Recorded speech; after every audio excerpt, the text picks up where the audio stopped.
Blog Talk Radio. Choices, decisions, frustrations, and pain. Knowing I'm going to forget her someday.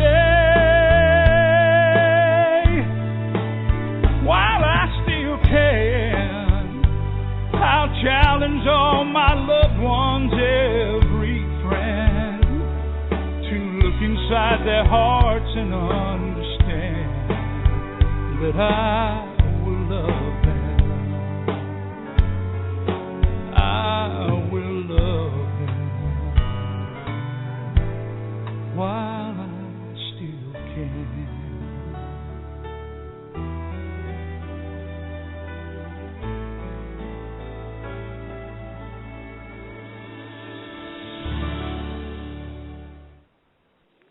Well, hello, everyone, and welcome to Alzheimer Speaks Radio. I'm your host, Lori LeBay, and I'm the founder of Alzheimer Speaks, which is a advocacy group based in Minnesota, providing multiple platforms to shift our dementia care culture from crisis to comfort worldwide. So we're just thrilled to death that you're with us today. If by chance you have to scoot, remember all of these episodes are archived, so you can go ahead and listen later if something comes up, and you can always go ahead and share them with your friends. We appreciate your likes and your tweets because, again, we're in this boat together about shifting our care culture and spreading the knowledge that's available and sharing worldwide. We believe by joining forces and, again, sharing that knowledge and having just these everyday conversations that we do on Alzheimer Speaks Radio and our blog and through our dementia chats, that we can really improve things. We can remove the stigmas attached to memory loss, and we can help people in the trenches take back their lives with purpose. Together, we can help everybody understand the true needs of this disease. And at our core, collaboratively, we can win this battle. I know we can. And again, I want to thank our audience as well, because we were recognized as the #1 influencer online for Alzheimer's by ShareCare and Dr. Oz, which was just a marvelous recognition. And again, that would not be possible without all of you being so actively supportive of what Alzheimer Speaks is doing. So again, thank you so much for that. We're about raising awareness and, again, giving voice to those who are afflicted with memory loss, as well as their care partners and advocates and business professionals supporting dementia and sharing best practices, what works and what doesn't work. Rick Phelps is our channel expert, and I don't know if he'll be able to tune in today and join us. Rick has early onset Alzheimer's disease, known as EOAD, and he pops in when his schedule allows him to do so. And so, again, if Rick pops in, I'll definitely pull him into the show. He's the founder of Memory People, which is a support group, a closed support group on Facebook. So if you haven't checked that out, that's something that you may be interested in doing. I want to let you also know that if you are interested in joining the conversation here, it's really quite simple. You can use the chat box to make pose a question or ask a comment, or you can call into our phone number, which is 714-364-4757. Again, that's 714-364-4757. And I want to also thank Alzheimer's Disease International just for their support. We're going to be having them on the show from their conference in Asia, which will be really interesting on April 18th. So if you're looking for an Alzheimer's Association anywhere in the world, that's a great place to be able to go ahead and just zone in and find what you're looking for. Today's show, we're going to be talking about transgender needs with dementia. And so, with this particular group, I mean, they're getting a double whammy. And so it's really important, I think, to have this discussion today. So I'm very excited to introduce, we've got 3 guests with us today. And the first I'm going to introduce is Kaye Fox. And Kaye was diagnosed with Alzheimer's disease in 2008 at the age of 66. Early in her career, she worked as an aerospace engineer, and she contributed to the Gemini and Apollo space program. And before retiring, she worked as a pastor as well at a Christian rescue mission in Rochester, New York. In 2007 is when Kaye really started to notice some of the changes in her ability, and we'll talk more about that within the program. She is currently a member of the National 2012 Early Stage Advisory Group, and she's extremely interested in advocating for support groups that concentrate on living with the disease and planning for the future. And more specifically, as a transsexual woman, Kaye's special interest is in developing a safe meeting place for people who are transgender. So welcome to the show, Kaye. I just realized I have to unmute you here. So how are you doing today, Kaye? I'm doing fine. Thank you for the introduction. Well, on this wonderful. Beautiful day. Well, great. I'm going to go ahead and introduce our other two guests versus doing it kind of throughout the show. I think we'll just go ahead and do our introductions up front. Our next guest that I want to introduce is Sam Wiley. And Sam is a case manager, and he is a certified information and referral specialist. He's worked over 12 years in aging and disabilities field, and he's worked extensively with individuals and families involving disabilities, mental health, and Alzheimer's disease, along with other related dementia. He has held jobs on the Council of Aging and the Department of Social Services, Adult Protection Services, and the Area Agency on Aging.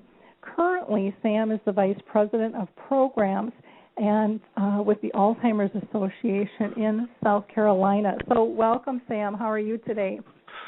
I'm doing well, Lori. Thank you so much for having me on. Well, I appreciate you taking the time to be with us today. From here, I'm going to go ahead and introduce Lisa. And Lisa Fox is Kaye's partner. And they met when Kaye was volunteering at the Open Door Mission. So they have known each other about 32 years. And when Lisa first met Kaye, Kaye was a man. And then she discovered she was transgender in 2000. They've been legally married for 10 years. And Lisa has been Kaye's caregiver. And she's going to talk about how that's taken a toll on her health and how she's able to support Kaye in this role and what she sees some of the needs being. So welcome, Lisa. How are you doing today? I'm doing fine. Thanks for having me on. Well, great. I'm really excited to have this conversation because I just think it's so important. I also think it's very confusing, the terminology. So I'm going to start, at base one. And let's have Kaye, if you don't mind, talk a little bit about what are the terms, what really is transgender? And Kaye, can you define transgender for us? Well, transgender is an umbrella word that covers a multitude of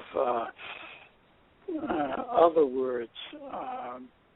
We often read about and hear in the newspapers, or not hear in the newspaper, read in the newspapers, and hear on radio and TV the letters GLBT. And briefly, that's a common term that's used to describe someone who is under this umbrella. And the G stands for gay, and that may be a male or female, but it usually refers to a male. And the draw on that is the same sex, male to male. There are many people that are gay who are married and in states where it's legal, and are also have families and raising children. by adoption. And L stands for lesbian, and that of course refers to female and same-sex relationship, female to female. And they too, in some states, are married and or living together in other states, and they too also have had children. Sometimes one or the other becomes pregnant by a surrogate, bears a child and brings it into the family. And then we have bisexual, the B part. And bisexual means that the person lives with either sex and presents as either sex, male or female. And they may or may not float back and forth frequently. Depending on how they are feeling at that particular moment or time. And finally, the T in GLBT is transgendered, and that may be a male changing their genetic sex, not changing their genetic sex, but changing their presentation from female, or less frequently female to male. And this can require extensive surgery and hormone therapy, counseling, and a whole host of other things. And as you were indicated earlier, I am a transsexual clergywoman, and legally, and there are other titles that go along under this umbrella of transgender. You can have she-sex, he-sex. You can have intersex. There's a whole host of things that I won't go in naming them all. But to become transsexual entails surgery, and which is either partially or completely reconstruction of the sexual organs and components, and it also requires extensive counseling of a number of years, and with a specialist who is an expert in gender counseling, and it's followed along by both a medical doctor and a psychiatrist. All of that takes place 2 to 3, maybe 4 years before any surgery is done. And as I indicated, I am a transsexual woman. Overall, these terms that we're discussing fall under what are called gender identity dysphoria, which is a fancy name the medical community has given to it, and it's a new name which is found in their medical Bible, so to speak, DMS-5, which just was released and published. Prior to that, transsexualism was considered to be a disease, and now they have removed that stigma of disease because of a number of different conflicts that have gone on, and have attached the term gender identity dysphoria.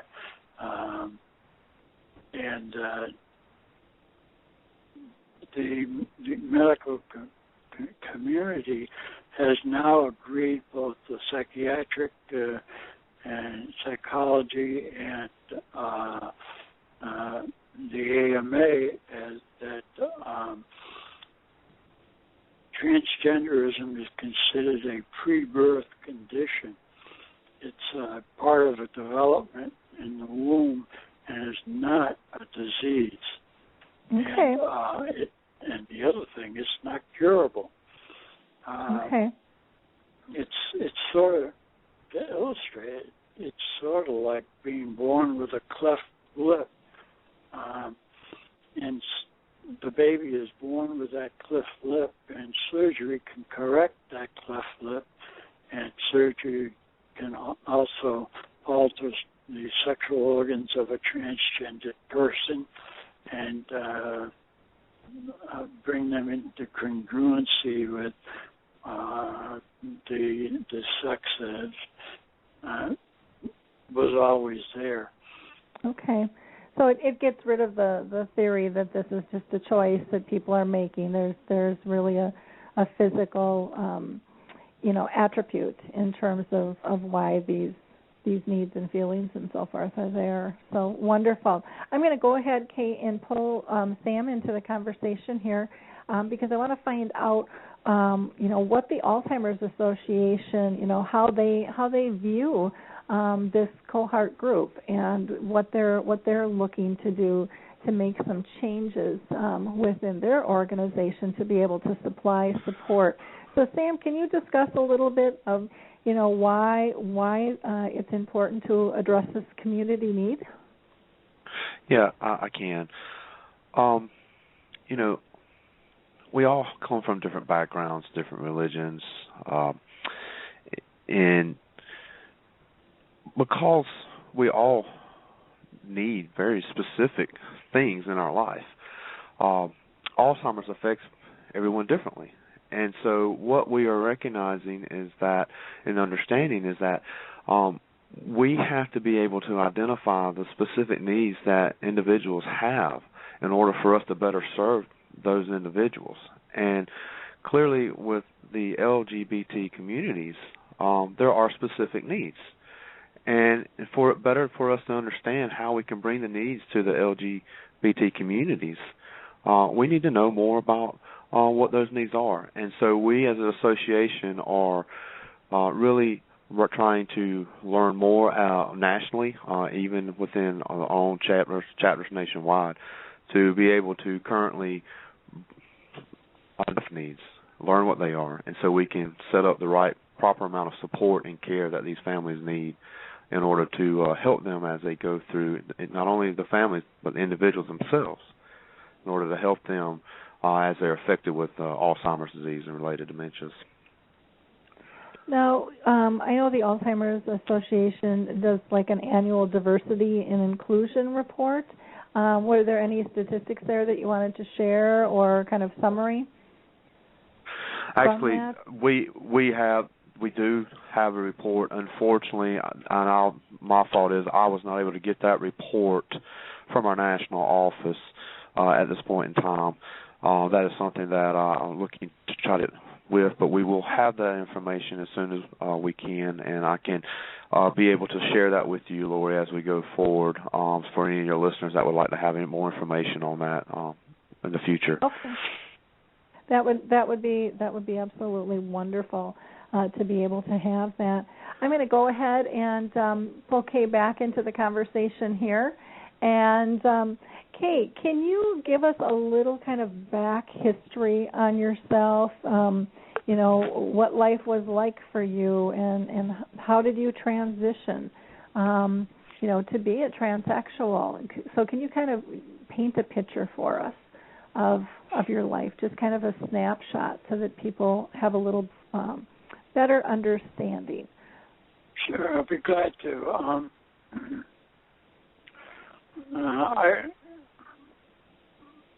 Not long after I was born, I was about 7 or 8 years. I knew that I wanted to be a pastor, and then several years later, I noticed that there was a difference in my activities and interaction with other people, with other kids my age, and I tended to gravitate to females rather than to males, and would love to play with dolls and things of that nature. And I had a girl living next door to me, and she and I played together quite a bit.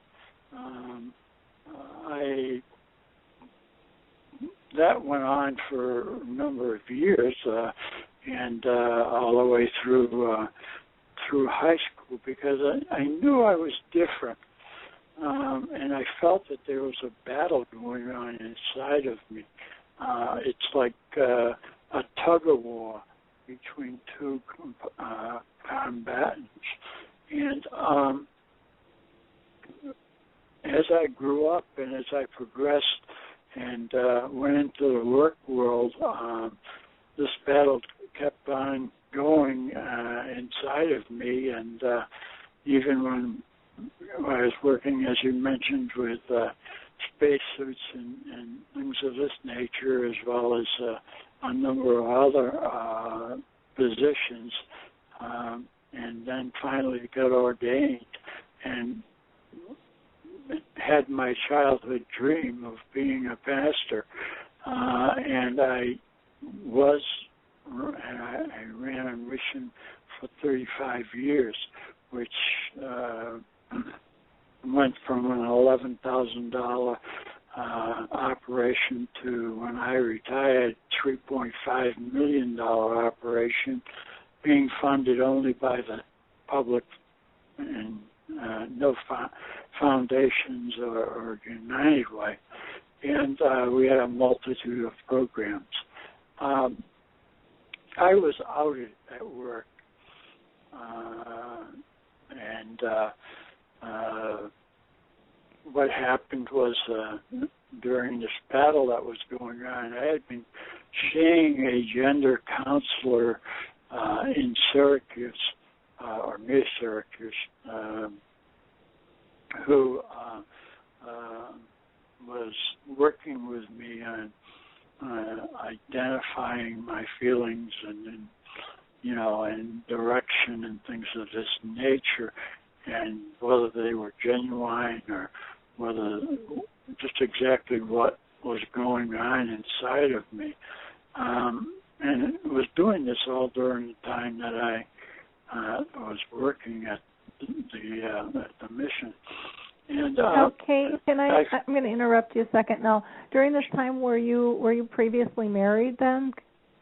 I was, yes. Okay, so you're married and you had children too, correct? I was married and I had 6 children. Okay. Excuse me. And one day I was in my office and there was a knock on the door, and in came my ex-wife and the president of the board of directors. And suddenly my whole life got turned upside down because I was outed as a transsexual, and was immediately placed on a sabbatical, which turned into a dismissal, semi-retirement program. The whole thing going on through my life was that there was 2 stigmas attached. One was the stigma that, I was presenting genetically a male, and which I wanted to get rid of desperately, and didn't do so because I was afraid of what people thought and what they would do. And working in the Christian work world, I knew it would not fly very well. And so I kept it under wraps, but I kept fighting it, and yet desperately felt like it had to come out. And stigma, if you're familiar with the word, it comes from Latin, which means point, and it uses that. The origin of it was that they used to brand people that way. They would take a stick and they would brand them with a dot, sort of like the scarlet letter. And this stigma,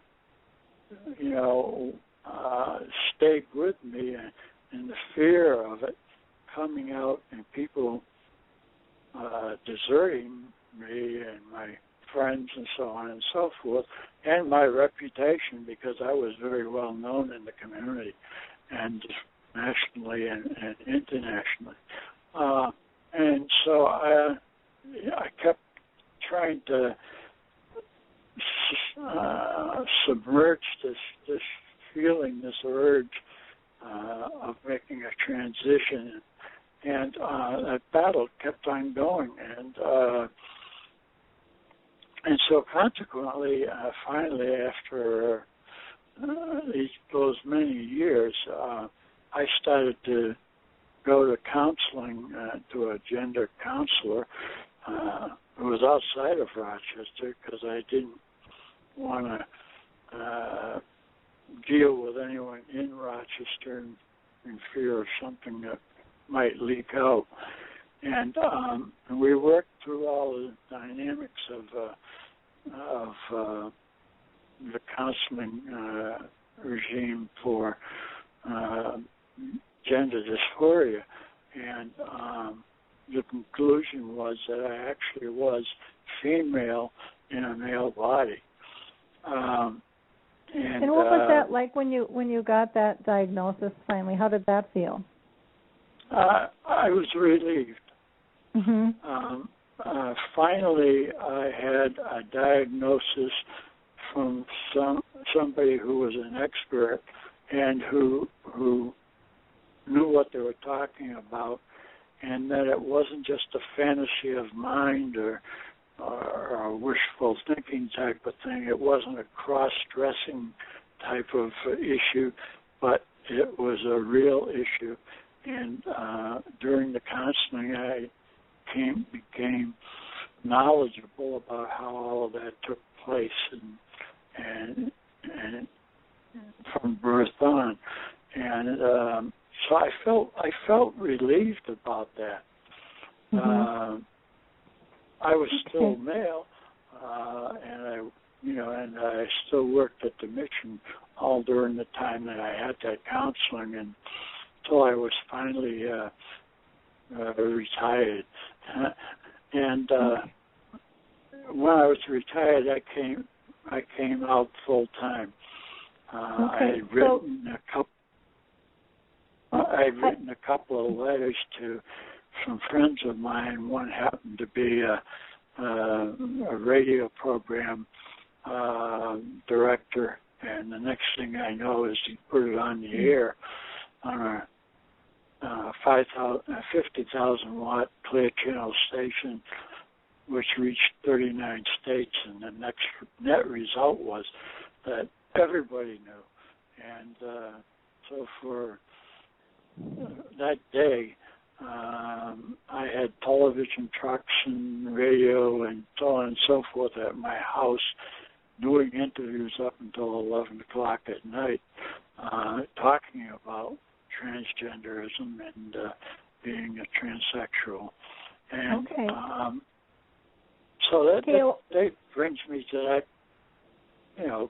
point in my life where I was now fully out. I didn't have to explain to anybody because everybody knew. And it was the talk of the town. Let's go ahead and pull Lisa into the conversation here, because I want to talk about seeing some changes within you in terms of memory loss and the dementia. So, Lisa, are you with us? Yes. Okay. Can you tell us when you started seeing some changes in Kaye, and give us maybe some examples? It was probably in early 2007. She would forget where things were. She would forget what day of the week it was.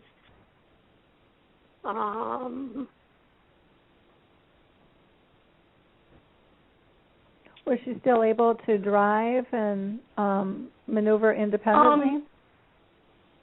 She was able to drive.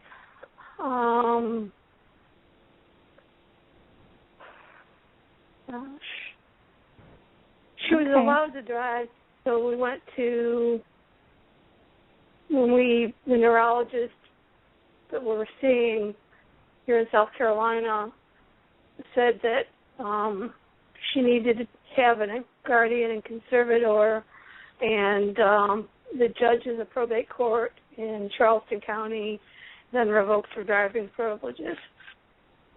She would get lost, make wrong turns, not know where she was.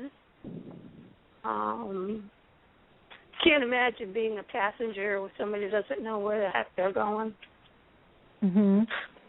Yeah, and everybody with dementia is a little bit different in terms of their driving capabilities and things. I know the doctors will even say that, and that's why a lot of the counties and stuff are doing testing and retesting and things there. How about you, Kaye? What kind of things were you noticing that caused you to go get diagnosed? Well, when I was working towards the end of my career at the mission, I noticed that I was forgetting things, and I was a kind of person where you wind me up, watch me talk, and it wasn't unusual, like on a Sunday, for me to speak in 2 churches and my own, and I had Bible studies and things like that, but I was finding it difficult to research what I wanted to do and what I wanted to say and put it down on paper. And I would be forgetful. Towards the end, I would forget appointments in my busy schedule, and they just drift right by, and I never knew it until I got a call. And as I look back on that from where I am today, I think all of this really began probably 10 to 15 years prior to the time that I was diagnosed with dementia. Okay, and that's pretty common. People will say that they'll see signs, way ahead of time. Right. But you don't notice them because they're small and they're minute and they're not kind of connected and they're not really interfering with your daily life as a whole, or you don't think that they are. So when you went to the doctor to get the diagnosis of dementia, how did that process go? Was it how were the doctors?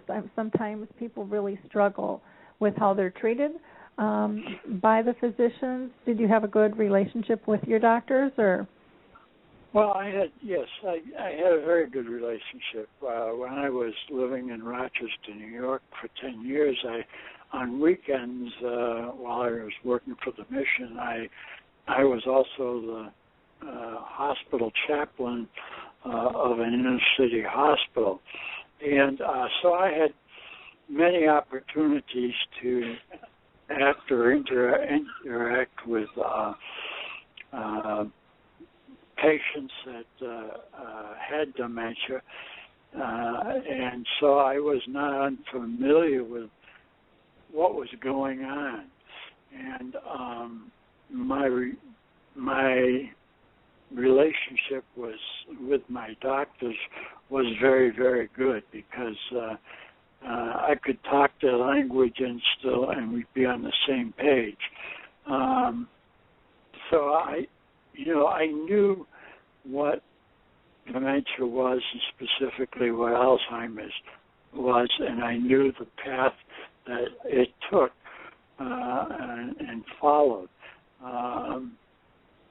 And those people that, I ministered to those people that had or with dementia. And so I was not foreign to that at all.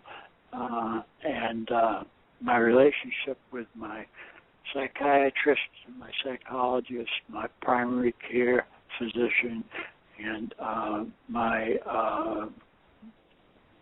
neurologist was excellent. And when I got the diagnosis, I had just gone through several medical experiences. One was I had cancer and was operated on for that, and then I had a respiratory infection that hospitalized me for over a week or so, and so all of those things combined were things pretty to be major. concerned about. Yep. Pardon? Yep. All pretty major situations that you had to deal with. When you actually heard the words, is there anything that kind of went through your mind at the time when they said you have dementia?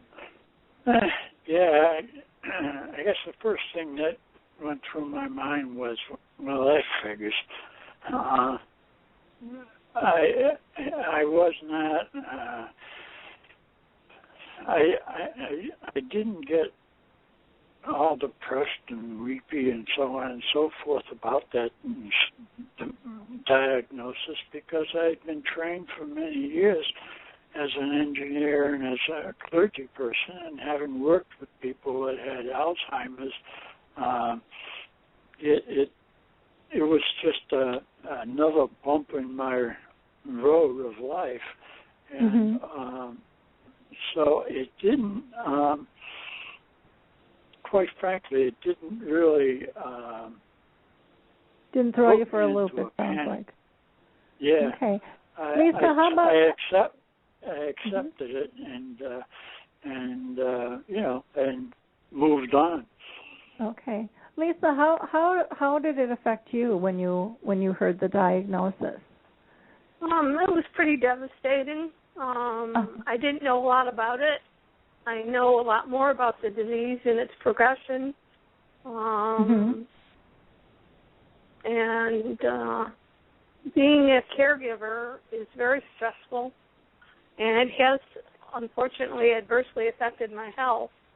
I have ulcerative colitis. I had that as a child. I was in remission for almost 30 years, and 2 years ago it resurfaced, and now I'm on some pretty heavy-duty medications to try and bring things under control. And I'm fatigued a lot of the time. It's been stressful in handling some of the financial aspects due to our specific situation, and also, getting Kaye to take her meds, getting her to eat, getting her to drink enough. It wears me down. So it's probably it's not uncommon too. Yeah, it's not uncommon for a caregiver to feel overwhelmed, and for it to start affecting their health. That's extremely, extremely common. Kaye, I'd like to ask you first, and then I'll come back to Lisa on this. But Kaye, can you address what do you feel are the specialized needs of the transgender population when it comes to memory loss? Well, again, it's for them, for our community of GLBT, etc. people that have Alzheimer's and are also fighting a gender identity, it's a double stigma to them. And a considerable number of them stay in the closet, so to speak. They don't come out. They don't participate in anything. They play a role of, whatever genetic birth that they have, even though they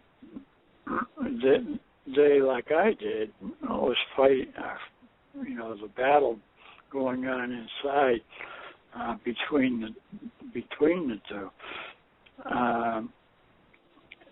So the problem is coming out as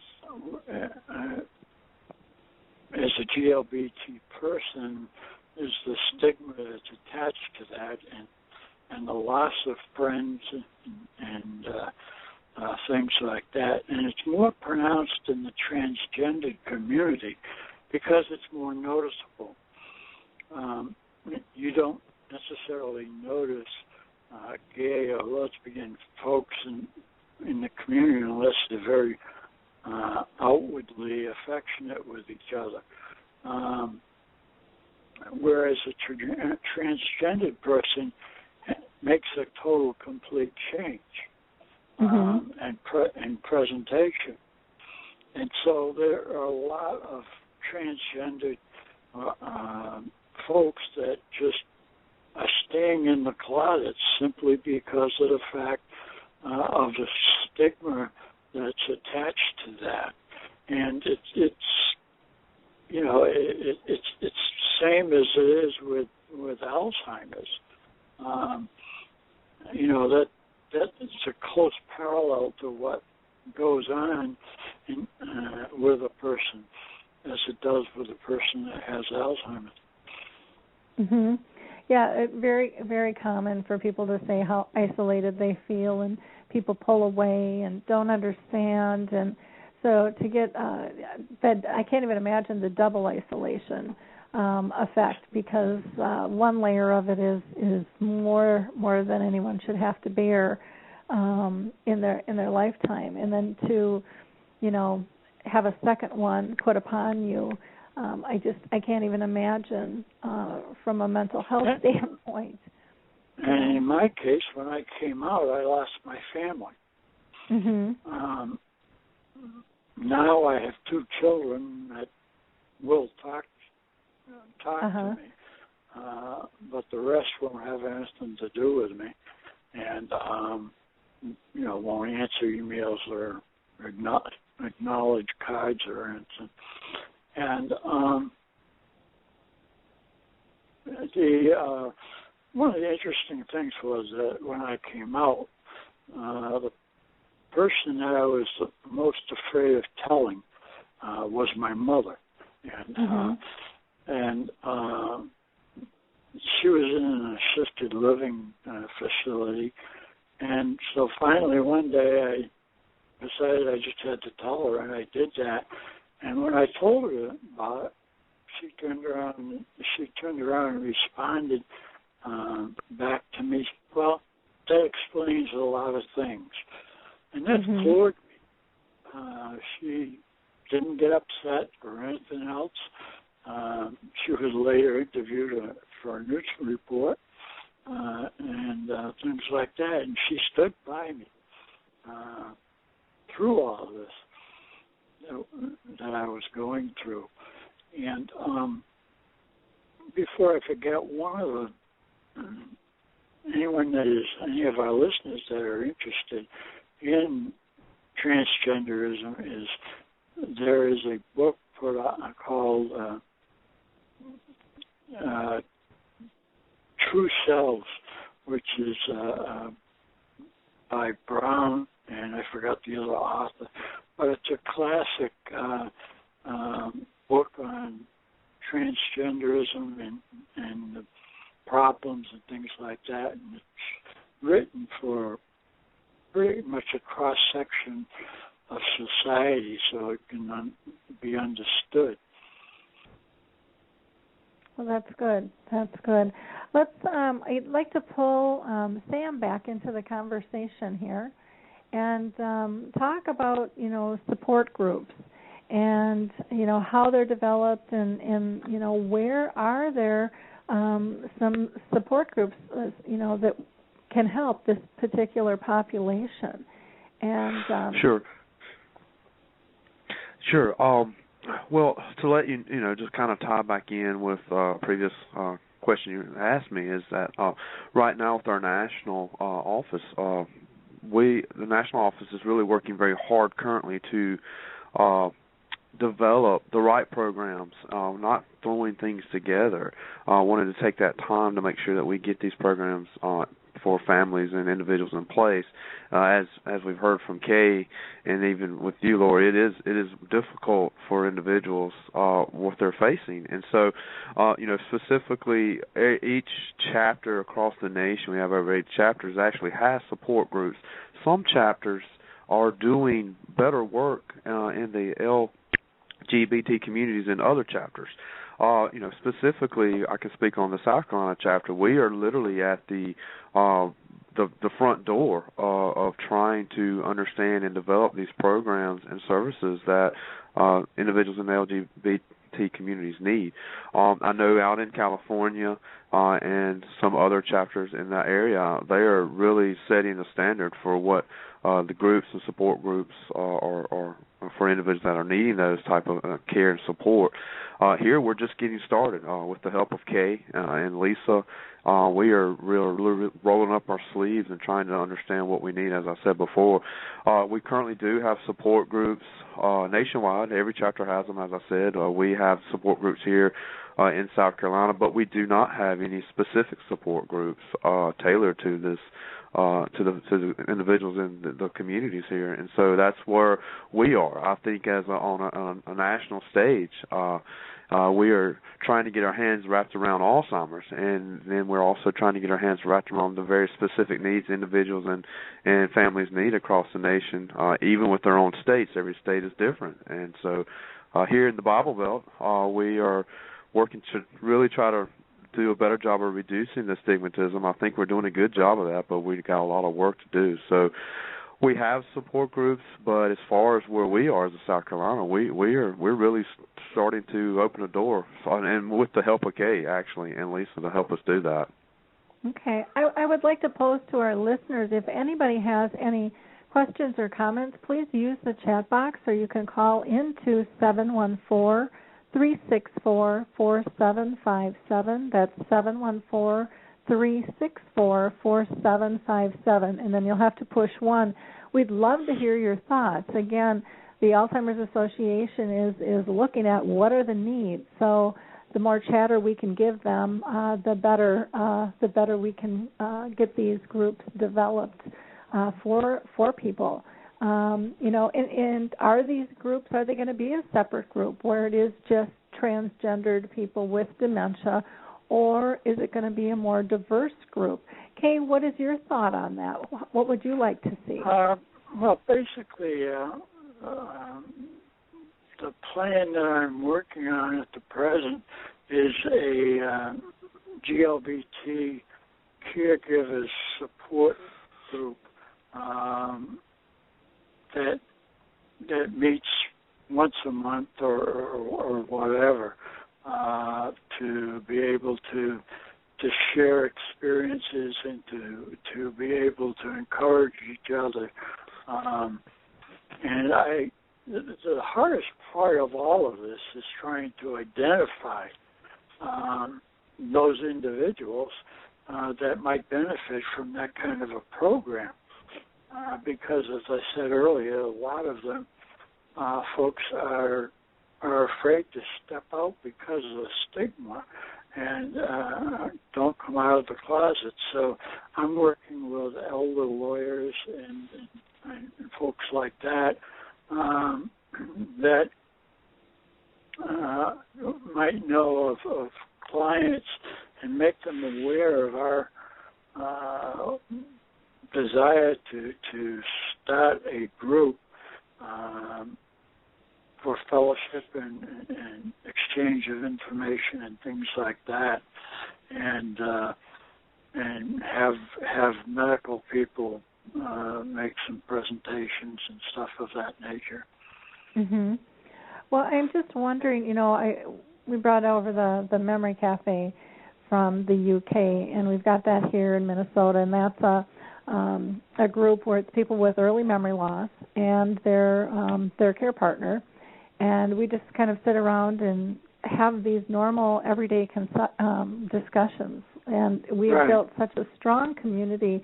And to me, I almost wonder if it makes sense going to these communities and just starting a group, and because a lot of people won't say that they have dementia, if they're transgender or not. I mean, people just don't talk about it. Right. So I think it's one of those things you have to put out there, and you can't give up. You still have to show up for the meeting, and over time, kind of that word of mouth and that comfort, because like you said, now you're going to have people with a double stigma coming out. But if you started in a safe group, a safe community amongst yourselves, and maybe that might be easier for some people. Others may just want to go to just a regular old support group and not feel intimidated or uncomfortable because they're transgender. And so I think that's that might be one route to look at it. But I know with our Memory Cafe, I mean, we could have easily given up after 3 months because it was like, gosh, there's only a couple of people here. But it takes time. It really does. It takes time and it takes effort. And during that time, we got to, even if it was just one or two couples, we got to get really build our relationships, with them.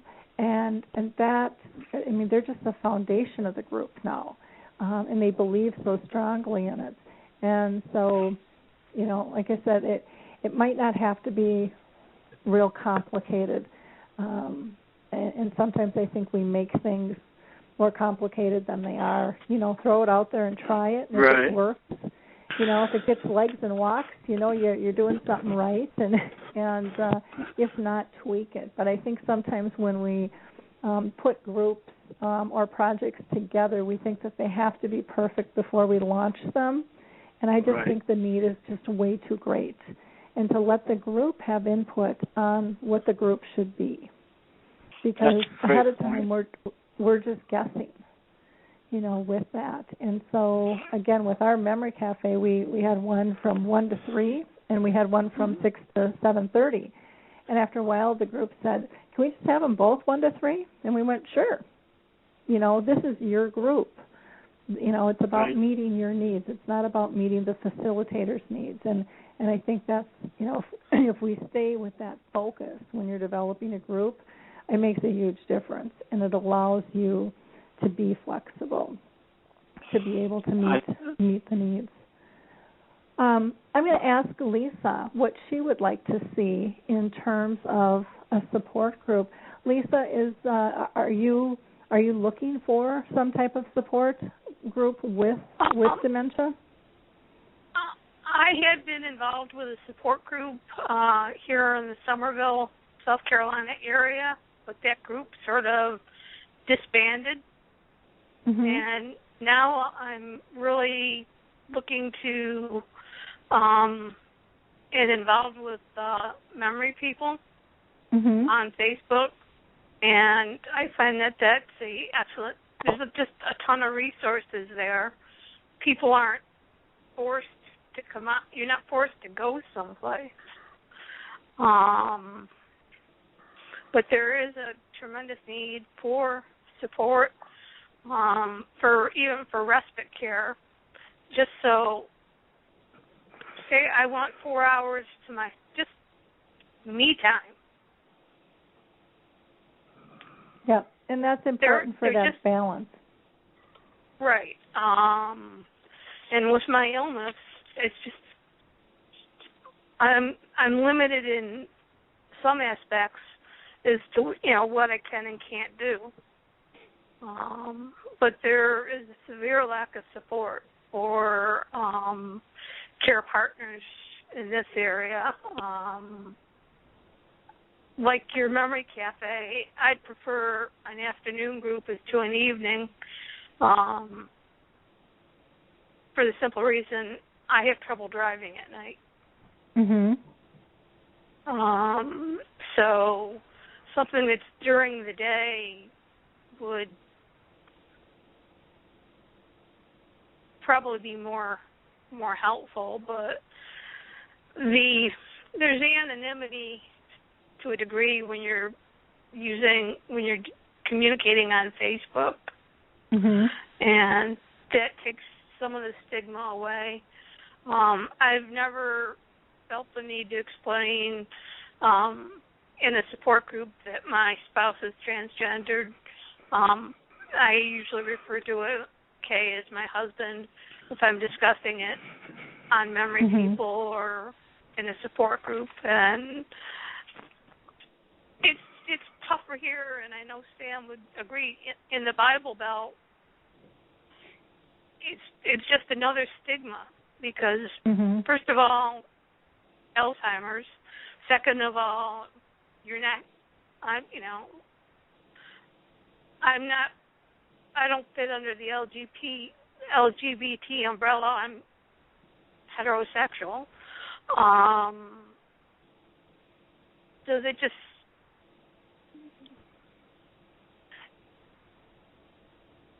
I think a group where there's just generalized support would be appropriate. Like Kaye said, a lot of the GLBT people are not going to come. And it's worse in the South than it is in other areas of the country. South Carolina, and Sam can attest, is a very conservative state. But as far as getting support from the doctors and neurologists and that, we've been truly blessed. Our primary and the neurologists it doesn't stand in, they don't look at the gender issue, they see the person. And they've just been, I can't say enough good things about either one of them. I mean, when there's advocacy been needed to get a certain medication or get patient assistance paying for that medication, our doctors have been great. Up in Rochester, the primary doctor that Kaye and I were both seeing separately dismissed me from his practice because I was involved with Kaye, and he didn't agree with that. That's going to be difficult. So yeah, as far as groups right now, you don't have a physical group, and you're using one in social media. Right. But are you interested in having a physical group to visit, if it can be the right mix? If it could be the right mix, yeah. Okay. It's like, and this is off subject a little bit, but I'm going to have to go for a sleep study in the near future to see if I have sleep apnea. I have to take Kaye with me because there's nobody here to stay with us. And I'm expecting the medical people will be able to figure it out, seeing it's her neurologist's office is doing the study. But so even you don't have respite at all there that you can tap into for someone but it all costs money. It all costs money. Okay. And you don't have any group or friends that would be willing to stay with Kaye while you do that, I see. Okay. No. Kaye, friends, Alzheimer's comes and friends disappear. Yep. That happens a lot. Not with people. And I'm going to go ahead and pull Kaye back into the conversation here. So, Kaye, as far as a group, do you do a lot on social media as far as connecting with people? We have several active GLBT groups that are in Charleston, and two of them have offered to advertise the program that I'm trying to pull together and see what happens. See how many people come. And so after I through with my preliminary work, that's the way I'll be doing it, is through advertising on their monthly newsletters and magazines, and hopefully we'll have a good response. Down here in Charleston, the GLBT community is right out there. I mean, they're not hidden or anything like that. They hold parades, they hold dinners, movies, and so on and so forth. And any legislation that comes up and things like that, they're right there demonstrating it. So,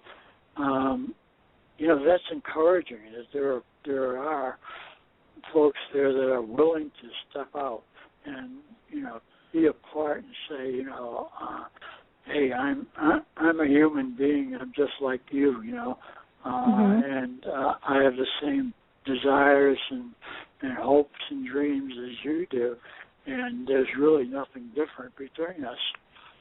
And that's the stigma that's there, that people think that you're treated as a leper in some cases, unclean, particularly in the Bible Belt where a lot aren't accepted. Okay. Well, let's go ahead and pull Sam back into the conversation here because we want to wrap up our hour here. Sam, do you have some comments that you want to add about support groups? And I would, yes. I think it's important to know that, as we as an association are working on a lot of things to really reach individuals in any capacity that we can to better serve them. We do have a lot of good support groups, and these support groups nationwide are set up to be there to meet the needs of individuals and families that are facing Alzheimer's and dementia. Alzheimer's and dementia doesn't really care who you are or where they come from. And so these support groups are safe and confidential, and so we want to make sure people are connected and get connected if they need that. And then we will be coming up with a lot of good things coming forward real soon through the National Association, and there are a lot of good work that's being done in the chapters now. So I would like to let listeners know that please contact your local chapters to see what kind of work is being done in those particular chapters, and they can do that through the 800 number that we have, helpline. Okay. And so, yes, ma'am. I was just going to say the 800 number is 800-272-3900, 800-272-3900. Yes, ma'am. Okay. And we have a lot of other set up resources online as well. The contact number that you had just given out for anyone that has a question about anything, day or night, they can call that number and speak with our professionals, Care Confidential, for any questions that they may have. Please just, I think the message I'd like for anybody to know is that if you have some concerns or a family member concerns, talk to someone. Talk to anybody you need to make sure that you get the particular answers that you're looking for, or at least the help that you may need. We, with the association here, you, Lori, are doing a great job, and we're just very appreciative of what we're being allowed to come on today. I thank Kaye and everyone else and Lisa for being able to come up and have the courage to come out and speak on what they're speaking of. But people need to just know that it's okay. come out and let's talk about it so we can get that help and care that people need so we can move forward so they can order to prepare for their lives as they go forward. Yep, have the conversations. I think it's very, very important for people to be able to do that. We have on the page all different contacts for the Alzheimer's Association. So the main website, the www.alz.org. There's a caregiver center that is noted there, as well as the Alzheimer's Navigator. And do you want to tell people what they can find in the caregiver center and the Navigator? I can. The Caregiver Center is specifically designed, it's taken all of the pieces on our website of the good information that we have, and it's actually put together in the Caregiver Center. So it helps individuals when they're looking for certain information. They don't have to try to go point A, point B, point C. They can go into the Caregiver Center, and we have it condensed down where it's all the information they could possibly be looking for will be in the Caregiver Center, anywhere from driving to behaviors to progression of the disease, safety resources and support groups, everything that someone may need to look for. We put it into the Caregiver Center so they don't have to go looking for it. What the Navigator is basically an online assessment tool. So it's really designed for anybody who wants to, instead of possibly even making that phone call to the association, if they want to go on there themselves and type in information into this Navigator, it is an assessment tool that the more information you put in, the more information you get out. And it's kind of on one of those, it's almost a help call, but it's through the actual Internet. So it's very good information. In that sense. I also just like to make mention of the All's Connected. I failed to send that to you, Lori, but the All's Connected is www.alzconnected.org. It is an online message board that anyone can actually go to and speak to and find private and public groups that are speaking about Alzheimer's and dementia, and it's a very good piece of tool that we have as well. I wanted to put that out there. Okay, great. And there also is a brochure that people can download for the LGBT caregiver concerns that I would recommend. Again, that link is on the front page here of the radio show. So go ahead and go to that link where you can download that as well and find some help. And again, let your voice be heard. We can't get you help if we don't know what it is that you're really looking for. And so that's just a critical piece to be able to find out about that. So I thank you so much, Sam, for being with us, and I'm sure we'll connect in the future here. And Kaye, did you Yes. have any last comments that you wanted to make to the audience?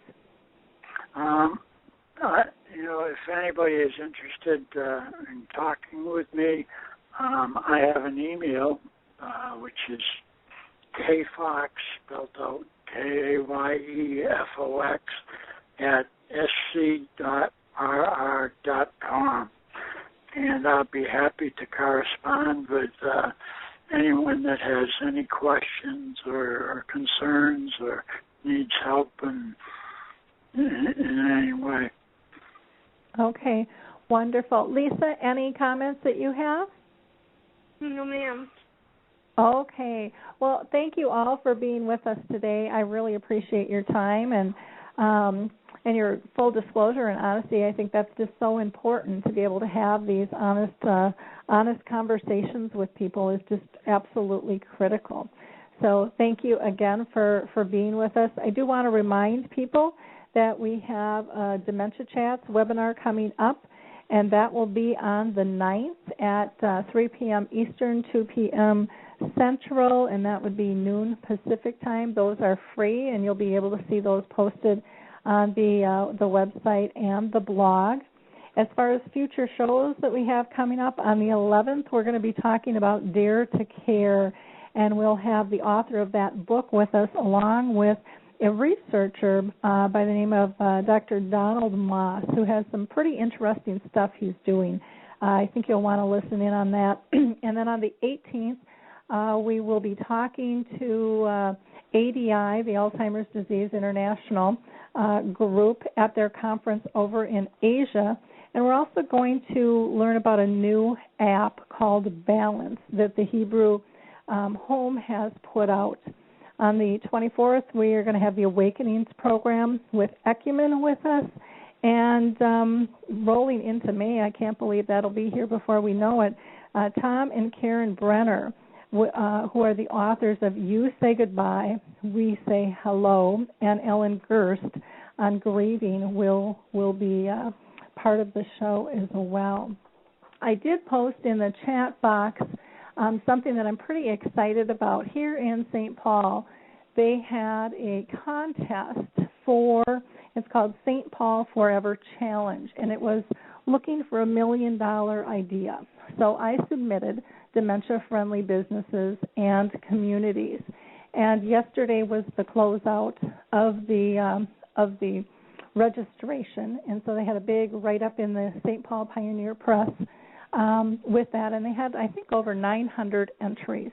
And of that, they highlighted, 25 or 30 of which our dementia-friendly one was mentioned, which is great. So I put the links in the chat box, and if people would take time just to copy those down, go read the proposal and make a comment in terms of support of getting our community to be dementia-friendly, because even if you don't live in Minnesota or in St. Paul, something like this is going to have an impact all around the world in terms of getting attention for the needs that are out there. So we would love to hear from you on that.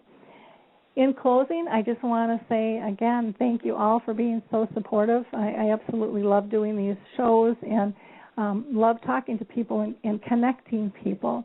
And we just, are drawn to have this conversation together to make the world dementia-friendly, to make it acceptable so that people don't have to lose their friends and don't have to go through this isolation, and teach people how to live with the disease.